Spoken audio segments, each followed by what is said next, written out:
Did anyone see that movie Silence? One guy. 2016 Martin Scorsese film, one of his best in my opinion. The movie follows a fictional 17th century Jesuit priest named Father Rodriguez, who's played by Andrew Garfield, who sets off on a mission to Japan to find his mentor, played by Liam Neeson, who has apparently, the report is that he's abandoned his Christian faith. And so Andrew Garfield, Spider-Man, and the guy from Taken are the two stars of this movie in Japan trying to figure out what's going on. And though it stars the guy from Spider-Man and the guy from Taken, it's a slow burn. Just fair warning. It's long and it's slow. But the film chronicles the trials and tribulations that Rodriguez faces while he tries to find his apostate mentor. So soon after arriving on Japanese soil, Father Rodriguez receives both a warm welcome and a rude awakening. So warm welcome, literally the moment he sets foot on land, on the beach, he's greeted really warmly by Japanese Christians who have endured years of persecution for their faith in Jesus from the Japanese government. And that's the rude awakening. What Father Rodriguez finds when he steps into Japan is that it is hostile soil for Christianity. Christianity has not flourished and really will not flourish in Japan. So soon, Father Rodriguez's original mission to find his mentor turned apostate quickly becomes a game of survival. Moving from house to house, from one underground secret church to another, Rodriguez faces increasingly tense temptations as he's confronted by members of the Tokugawa shogunate who want him to renounce his faith. Now, I'm not going to spoil it, but pretty early on, he's captured. And one of the repeated commands that he and other captured Christians are given throughout the film is this: if they will just step on a small icon or a painting of Jesus, they and the rest of their Christian friends will be released. And that's the temptation. Step on the picture, get your freedom. Stepping on the picture, an obvious sign of outward disrespect and belittling, actually causes a lot of inner turmoil for Father Rodriguez, who's given his life to following Jesus in a monastery-like setting. Now, I won't spoil it for you. The film is excellent. It explores themes of Western colonialism, the controversy and problematic nature of some of the historical missionary movements, and the tenacity of a personal faith that's forced into outward expression in a hostile environment. But I saw this movie 3 times in theaters, and then I read the 1966 novel that the movie was based on. And every time I went through this story, I always had one question: why not just step on the picture? I mean, I get it, really. He's a priest. It's an outward sign of disrespect. It's like renouncing your faith. But even at one point, the Japanese officer says, you don't even have to mean it. Just step on the painting and we'll let you go. I can't take your personal faith away from you. Just step on it. It doesn't mean anything. And then go on. We'll let you go. Why not just step on it? So you and the other Christians could be freed and go on sharing the gospel. Why do some people choose resilience and stubborn defiance in the face of opposition, instead of doing whatever is necessary for the opportunity to do more ministry? Is this one of those means don't justify the ends kinds of things? Or put another way, what motivates a martyr? Now, we're at another pivotal moment in the book of Acts, which I realize is getting a little old. I feel like we say that every time we teach. But honestly, really, from here on out, this is kind of the last third of the book. A lot of things are going to change. The pace, for example, of the story is going to slow down quite a bit. Luke is going to go from summarizing Paul's travels very quickly to all of a sudden narrowing in and giving us detailed descriptions of the last few years of his life. But the action is going to ramp up. And so here's where we're at in the story so far. The Apostle Paul has obeyed Jesus' command, right? Acts begins, Jesus is on earth. He gives his disciples one final mission. He says, go and spread the gospel to the ends of the earth. Paul has done that, literally to the ends of the earth. He's taken on philosophers in Athens, prostitutes in Corinth, and magicians in Ephesus. He's moved from city to city. He started new churches. He's made new friends. And like we saw last week, he said painful goodbyes to old ones. And with each encounter, the power of Christ and his kingdom is broken through the dark and depraved world of the ancient Mediterranean. But starting today, with the story that we're going to read, Paul will never be a free man in the book of Acts again. Now, we're going to work through this story. Again, it's quite a bit of scripture, so we're going to read a lot of it. But we're going to break it into 3 scenes: a warning, a riot, and a speech. So first, a warning. Acts 21, starting in verse 1. After we tore ourselves away from them, we set sail straight for Kos. The next day to Rhodes, and from there to Patara. Finding a ship crossing over to Phoenicia, we boarded and set sail. After we sighted Cyprus, passing to the south of it, we sailed on to Syria and arrived at Tyre, since the ship was to unload its cargo there. We sought out the disciples and stayed there for 7 days. Through the Spirit, they told Paul not to go to Jerusalem. And when our time had come to an end, we left, continued our journey, while all of them, with their wives and children, accompanied us out of the city. After kneeling down on the beach to pray, we said farewell to one another and boarded the ship, and they returned home. When we completed our voyage from Tyre, we reached Ptolemais, where we greeted the brothers and sisters and stayed with them for a day. The next day we left and came to Caesarea, where we entered the house of Philip the evangelist, who was one of the 7. And we stayed with him. This man had 4 virgin daughters who prophesied. After we had been there for several days, a prophet named Agabus came down from Judea. He came to us. He took Paul's belt and tied his own feet and hands and said, "This is what the Holy Spirit says. In this way, the Jews in Jerusalem will bind the man who owns this belt and deliver him over to the Gentiles." When we heard this, both we and the local people pleaded with him not to go up to Jerusalem. And then Paul replied, "What are you doing, weeping and breaking my heart? For I am ready not only to be bound, but also to die in Jerusalem for the name of the Lord Jesus." Since he would not be persuaded, we said no more except, "The Lord's will be done." The Lord's will be done. If Paul could only see what the Lord's will for his life would be. Now, at the risk of spoiling the rest of the story of Acts, actually, I'm going to spoil the rest of the story of Acts. I'm going to tell you from here on out, this is what's going to happen to Paul. And this is going to take up the rest of the book. First, Paul is going to be falsely accused of desecrating the temple by bringing Gentiles into it before getting beaten to a pulp by an angry mob. Then he's going to be forced to defend himself in not 1 or 2, but quite a few different trials, both official legal trials and unofficial trials. Then he's going to spend 2 years in legal limbo while a change of power in Rome happens and a new city governor is inaugurated into local power. 2 years waiting in prison to see what his fate is going to be, knowing, uncertain of his future, that the Roman governor could choose to execute him at any moment. He'll plead his case in front of the Jewish King Agrippa, who's the grandson of Herod the Great, the guy who executed James and put Peter in prison back in Acts chapter 12. And Herod's not going to buy Paul's story. Herod knows about Jesus. He's heard about the gospel message, but he's not going to let Paul go. Actually, he says, "I would have let Paul go," but Paul makes a last-ditch effort at freedom by saying, "I'm going to appeal to Caesar," meaning, "You're not going to listen to me. I demand to be seen by the Roman emperor himself." And King Agrippa is going to say, "Well, now that you said that, I got to keep you in chains. Had you not said that, I would have let you go." So because Paul makes his plea, he demands to see Caesar, that's going to put him on the trajectory to Rome. Sailing to Rome, he's going to endure a few assassination attempts, many days at sea, and then he's going to live through a shipwreck before crash landing on an island called Malta. When the book of Acts ends, Paul is still in chains. He's on house arrest, waiting his trial in front of Caesar. But he's preaching the good news. Luke actually writes, he's preaching the good news with boldness and without hindrance. And that's the end of the story. All of that starts here with a disturbing and unwelcome prophecy from a weird man named Agabus.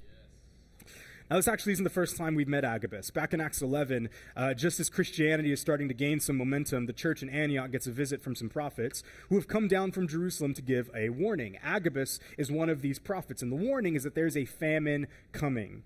And so the Antioch church, one of the earliest, strongest church of the Christian movement at this time, sends food relief to help the famine. Everybody lives. It's a happy ending. Agabus, always the bearer of bad news, comes again, this time with another prophetic warning. But this is a warning that Paul's already known about.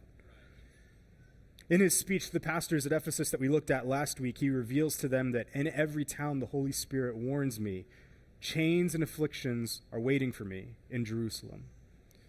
And we just read it. The Christians in Tyre plead with Paul. They're prophesying in the Spirit, meaning they're creating space to hear from God what he might want to do through Paul. And they hear, oh no, the Spirit's telling us Paul's going to go to Jerusalem. He's going to endure hardship and chains and suffering and persecution and all of that. And they plead with him not to go.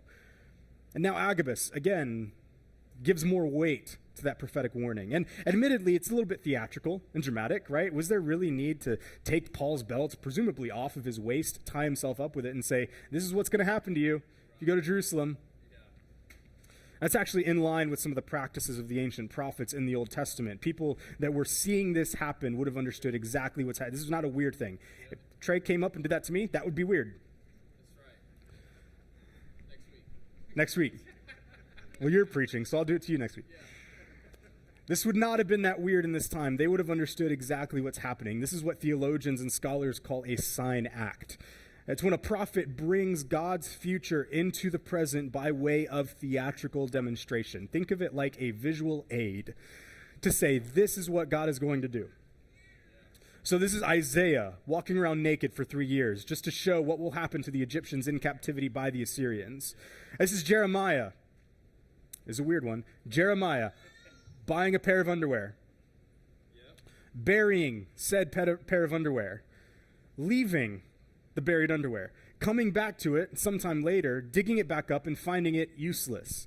Jeremiah's like, what is the point of this? Why did I do this? Why did God tell me to do this? God says, you see that pair of underwear? See how useless it is? That's what I think of the Israelites right now.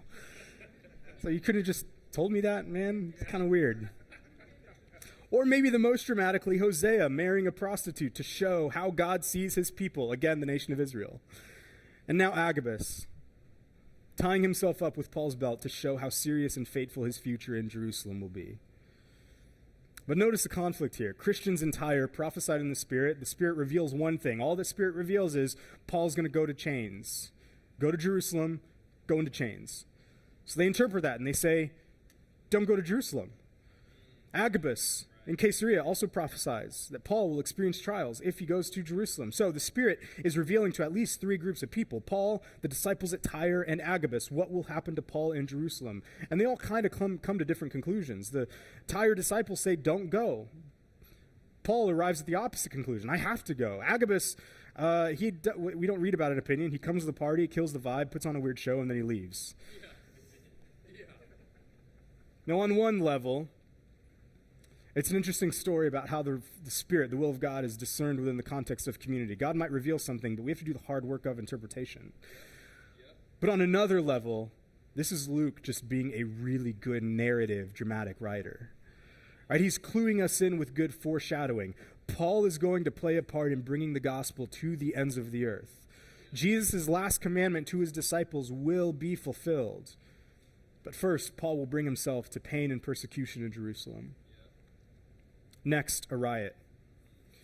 Now, before we read, here's the scene. Paul is going to make it to Jerusalem, and he's going to bring some new friends of his. He's actually going to Jerusalem, taking a vow that actually goes back to number 6. We're going to skip over this part, but basically Paul's making a vow to just purify himself, devote himself fully to God, and prove to the disciples or the Jews in Jerusalem that he really does care about Jewish customs and vows and things like that. So at the end of those 7 days, Paul is there in Jerusalem, and it's likely Pentecost.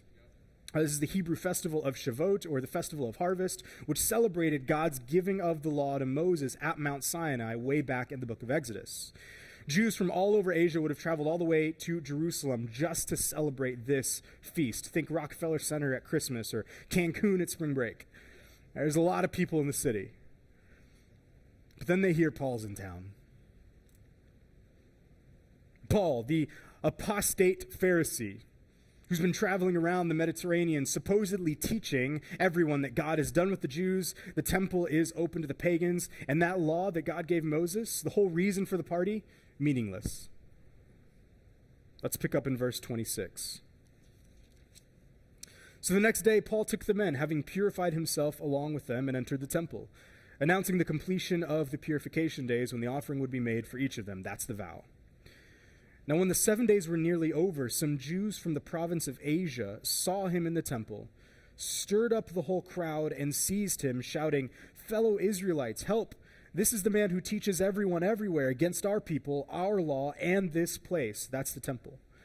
What's more, he also brought Greeks into the temple and has defiled this holy place. For they had previously seen Trophimus the Ephesian in the city with him, and they supposed that Paul had brought him into the temple. Now the whole city was stirred up, and the people rushed together. They seized Paul, dragged him out of the temple, and at once the gates were shut. As they were trying to kill him, word went up to the commander of the regiment that all Jerusalem was in chaos. Taking along soldiers and centurions, he immediately ran down to them. Seeing the commander and the soldiers, they stopped beating Paul. This is like when you're beating up your little brother and your parents walk in, and you're like, oh, we got to stop. Just me? Okay, cool. I don't even have a little brother. I have 2 little sisters, and I did not beat them up. Then the commander approached, took him into custody, and ordered him to be bound with 2 chains. He asked who he was and what he had done. Some in the crowd were shouting one thing and some another. Since he was not able to get reliable information because of the uproar, he ordered him to be taken into the barracks. When Paul got to the steps, he had to be carried by the soldiers because of the violence of the crowd, for the mass of people followed, yelling, "Get rid of him." As he was about to be brought into the barracks, Paul said to the commander, "Am I allowed to say something to you?" He replied, "You know how to speak Greek? Aren't you the Egyptian who started a revolt some time ago and led 4,000 men of the assassins into the wilderness?" And Paul's like, "Nope, it's not me." He said, "No, I'm a Jewish man from Tarsus of Cilicia, a citizen of an important city. Now, I ask you, let me speak to the people." After he had given permission, Paul stood on the steps and motioned with his hand to the people. When there was a great hush, he addressed them in Aramaic. So what are they so mad about? Well, 1, they know who Paul is, but 2, their claim is that Paul has brought the Ephesian Gentile Trophimus from the outer Gentile court of the temple where he would have been allowed into one of the inner courts reserved only for bloodline Jews, a crime punishable by death, also a crime that they cannot prove and that Paul didn't actually do. Now, let's get a few of the weird things out of the way before we move on. First of all, who's this Egyptian? Why is Paul getting confused for some Egyptian assassin? I'm glad you asked. Now, among the many factions and sects of Jews under Roman occupation, there were a group of zealots called Sicarii, it's Hebrew for assassins, that would violently assassinate Romans and Roman sympathizers. Their goal was to liberate themselves violently from Roman oppression. Now, a few years before this story, there was an Egyptian who had gathered a few thousand of these terrorists and tried to lay siege to Jerusalem. But the Roman governor Felix, who actually shows up later in the book of Acts, squashes the rebellion, and that Egyptian leader escapes. The Roman commander sees a Jewish man, and he assumes that Paul is this Egyptian coming back to try and lay siege to Jerusalem, but instead of finding a warm welcome, he's greeted by an angry mob who's upset that he led his men to death, basically, and then abandoned them. Paul says, "That's not who I am," and he speaks to him in Greek. So here's what that's about. Only highly sophisticated and educated people spoke in Greek.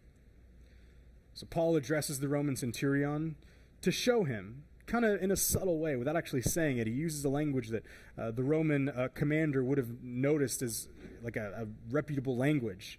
He's showing him he's not a ruffian, a wild man, or a terrorist. He's an educated man of high social class from a somewhat important city that can argue for himself. But he doesn't speak to his own people in Greek. So when he finally gets a chance to defend himself against what he calls his Jewish brothers and fathers, he uses Aramaic. He doesn't even use it's a dialect of Hebrew, but it's not the oldest dialect of Hebrew. It's an ancient language that was actually understood by most people. So Paul is doing something brilliant here. He's trying to get their attention, not just with what he's saying, but how he's saying it, using a language that they would have understood, the language of the common man. So lastly, a speech. "Brothers and fathers, listen now to my defense before you." When they heard that he was addressing them in Aramaic, they became even quieter. He continued, "I am a Jew, born in Tarsus of Cilicia, but brought up in this city, educated at the feet of Gamaliel, according to the law of our ancestors. I was zealous for God, just as all of you are today. I persecuted this way to the death, arresting and putting both men and women in jail, as both the high priest and the whole council of elders can testify about me. After I received letters from them to the brothers, I traveled to Damascus to arrest those who were there and bring them to Jerusalem to be punished." Now quickly, here's Paul again, like Aragorn in Lord of the Rings, taking on a Jewish mob by strategically highlighting parts of his story that might appeal to his audience the most. So at first, he captures their attention by appealing to their devotion. He's saying, I'm not just from Tarsus, I'm raised in Jerusalem, the sacred city itself. Paul didn't just learn to be a rabbi, he was trained by Gamaliel himself, like the Billy Graham of Judaism. He received letters and instructions from the high priests and from the council of elders, men whom most in the audience wouldn't have ever even spoken to. You have to imagine the audience is leaning in at this point. They're impressed. Right, Paul's Jewish resume was better than they expected. He's not an Egyptian ruffian, a secret Gentile, or a zealous fanatic. He's got the work experience and credentials of a well-seasoned Pharisee. Now, the Jews listening to him loved the law that they were defending, but more than that, they were devoted to Yahweh himself. And Paul's devotion and zeal for the righteousness of Yahweh puts theirs to shame. But then he mentions Jesus. Verse 6. As I was traveling and approaching Damascus about noon, an intense light from heaven suddenly flashed around me. I fell to the ground and heard a voice saying to me, Saul, Saul, why are you persecuting me? I answered, Who are you, Lord? He said, I'm Jesus of Nazareth, the one that you are persecuting. Now those who were with me saw the light, but they didn't hear the voice of the one who was speaking to me. I said, What should I do, Lord? The Lord told me, Get up, go to Damascus, and there you will be told everything that you've been assigned to do. Now, since I couldn't see because of the brightness of the light, I was led by the hand by those who were with me and went into Damascus. Someone named Ananias, a devout man according to the law, who had a good reputation with all of the Jews living there, by the way, came and stood by me and said, Brother Saul, regain your sight. And in that very hour I looked up and saw him.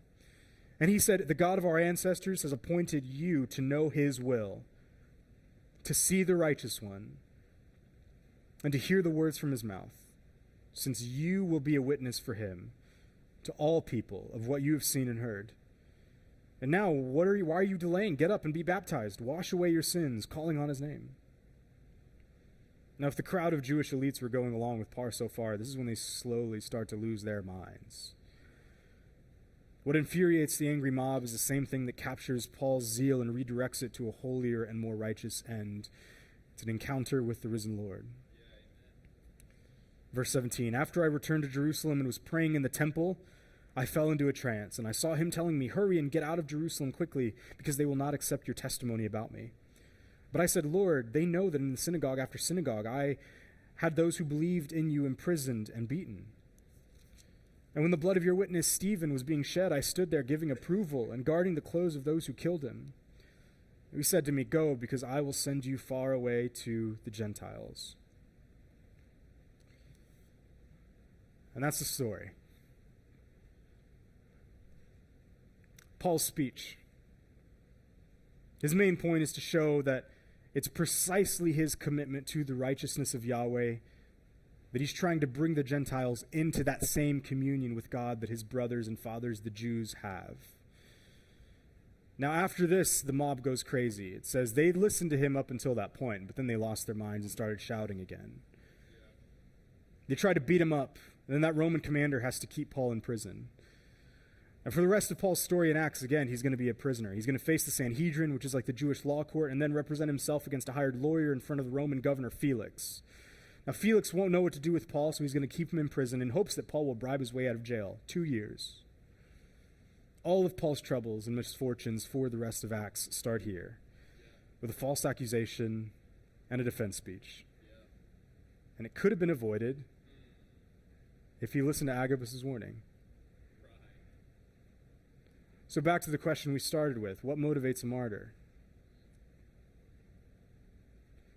What could bypass the natural human instinct to preserve the self, that intrinsic fight or flight response to a dangerous threat? How could Paul say, I'm ready to die for Jesus? What could Paul and the disciples who don't want to see him go, what could they have seen that causes them to completely reorient their expectations and notions of a good life to include the possibility and likelihood of tragedy, suffering, and death? Why not step on the picture? I have an answer. It's really unsatisfying and simple. But it's the only answer I can see studying the life of Paul so far, like we've done the past few months in the book of Acts, and that is surrendering to God's will. I know, unsatisfying, it's unclever, not that surprising. You kind of get that vibe. That's the last thing the disciples say to him as he goes off to Jerusalem, the Lord's will be done. But I believe that surrender to the will of God has been the single through line of Paul's whole life since meeting Jesus on a road trip to Damascus. So he has an encounter with the risen Lord who calls him out. Paul has been murdering God's people. What should he expect to get in that moment? Or you ever think about that? Paul's on the road to Damascus, and all of a sudden Jesus says those words that he was not expected to hear and probably strike terror into his heart. I'm Jesus, the one that you are persecuting. What should he expect? Certainly more than a slap on the wrist and temporary blindness.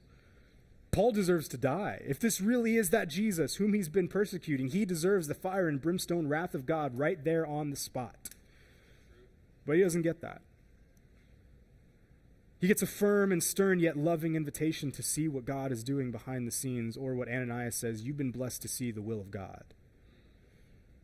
He gets Jesus and an invitation. God gives Paul some vague instructions so that he can participate in the story that God is writing. He can play a part in God's redeeming of the entire world, and all he has to do is say yes.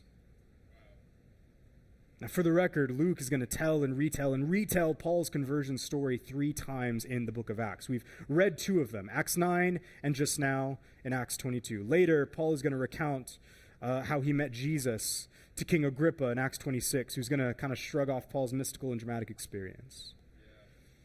3 times. Either Luke needs a better editor, or he's trying to make a point. It's that very moment that Paul learns the most important lesson anyone can learn.